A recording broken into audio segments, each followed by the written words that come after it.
அஸ்ஸலாமு அலைக்கும் வரஹ்மத்துல்லாஹி தஆலா வபரகாத்துஹு. அளவற்ற அருளாளனும் நிகரற்ற அன்பினுமாகிய அல்லாஹுவின் திருப்பெயரால் ஆரம்பம் செய்கிறேன். முந்தைய பாடத்துல அரபி எழுத்துக்கள் 29 எழுத்துக்களையும் பார்த்தோம். நாம ஒவ்வொரு எழுத்தையும் உச்சரிக்கும் போது அந்த உச்சரிப்பு எதுலேருந்து பிறக்குதோ அதுக்கு பெயர் தான் மஹரஜ்னு சொல்லுவாங்க. இந்த இரண்டாவது பாடத்துல அலிஃப்லேருந்து ஹா வரை எழுத்துகளுடைய பிறப்பிடத்தையும் மற்றும் உச்சரிப்பையும் எப்படின்னு பார்க்கலாம். பிஸ்மில்லாஹிர் ரஹ்மானிர் ரஹீம். முதல்ல பார்க்கக்கூடிய எழுத்து அலீஃப். அலீஃப் என்பது அரபி எழுத்துக்களை நீட்டி ஓதுவதற்கு உதவும். உதாரணத்துக்கு பா அலீஃப் ஜபர் பா, தா அலீஃப் ஜபர் தா.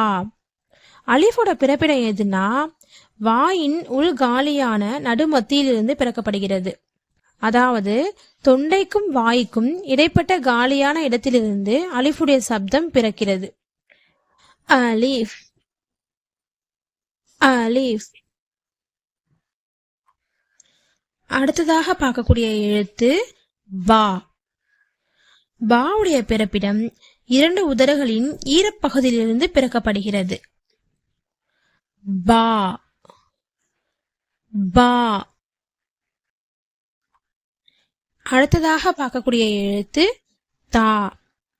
தாவுடைய பிறப்பிடம் நாவின் நுனி மேல் வரிசை நடுப்பற்களின் ஈரை தொடும்போது பிறக்கப்படுகிறது. அதாவது நாக்கோட நுனி மேல் வரிசை நடுப்பற்கள் இருக்கு இல்லையா, அதோட நுனி அந்த வேரை தொடும்போது நமக்கு தாவுடைய சப்தம் பிறக்கப்படுகிறது. தா தா.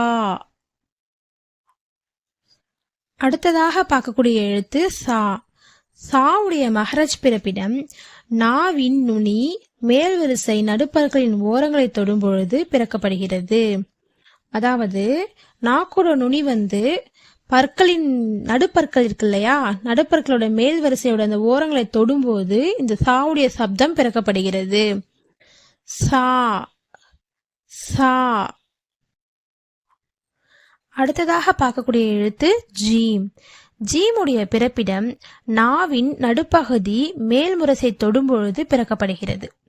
அதாவது நம்மளுடைய நாக்குடைய நடுப்பகுதி இருக்கு இல்லையா, அது நம்மளோட மேல்முரசை தொடும்போதுதான் ஜீமுடைய சப்தம் பிறக்கப்படுகிறது. ஜீம் ஜீம். நீங்க ஜீமை உச்சரிக்கும் போதே உங்களுக்கு அதோட எழுத்து எங்கிருந்து பிறக்குதுன்னு சொல்லிட்டு உங்களுக்கு நீங்களே அதை உணர்வீங்க. அடுத்ததாக பார்க்கக்கூடிய எழுத்து ஹா. ஹாவுடைய பிறப்பிடம் தொண்டையுடைய நடுப்பாகத்திலிருந்து பிறக்கப்படுகிறது. ஹா ஹா. அல்ஹம்துலில்லாஹ். இந்த பாடத்துல அலிஃப்ல இருந்து ஹா வரை பார்த்தோம். இன்ஷா அல்லாஹ் அடுத்த பாடத்துல ஹால இருந்து ஷீன் வரை பார்க்கலாம். இன்னைக்கு நான் எந்தெந்த எழுத்துக்களை எப்படி உச்சரிக்கணும்னு சொல்லியிருந்தேன். அந்த எழுத்துக்களை பக்கத்துலேயே அதோட பிக்சர், அதோட சார்ட்டையும் நான் கொடுத்துருந்தேன். இன்ஷால்லா இந்த வீடியோ பார்க்கறது மட்டும் இல்லாமல், நான் சொல்கிறது நீங்கள் கேட்கறது மட்டும் இல்லாமல், இந்த சார்ட்டில் இருக்கிறத பார்த்து இன்ஷால்லா வீட்டில் எல்லாரும் ப்ராக்டிஸ் பண்ணுங்கள். அரபி எழுத்துக்களை எந்த அளவுக்கு ப்ராக்டிஸ் பண்ணுறோமோ அப்போ தான் தெளிவாக வரும். இன்ஷால்லா வீட்டில் எல்லாரும் முயற்சி செஞ்சு பாருங்கள். நான் எடுக்கிற பாடம் சம்மந்தமாக எந்த டவுட் இருந்தாலும் கீழே கமெண்ட் பண்ணுங்கள். இன்ஷால்லா ரிப்ளை பண்ணுறேன். அடுத்த பாடத்தில் சந்திக்கலாம். அஸ்ஸலாமு அலைக்கும் வரஹ்மத்துல்லாஹி தஆலா வபரகாத்துஹு.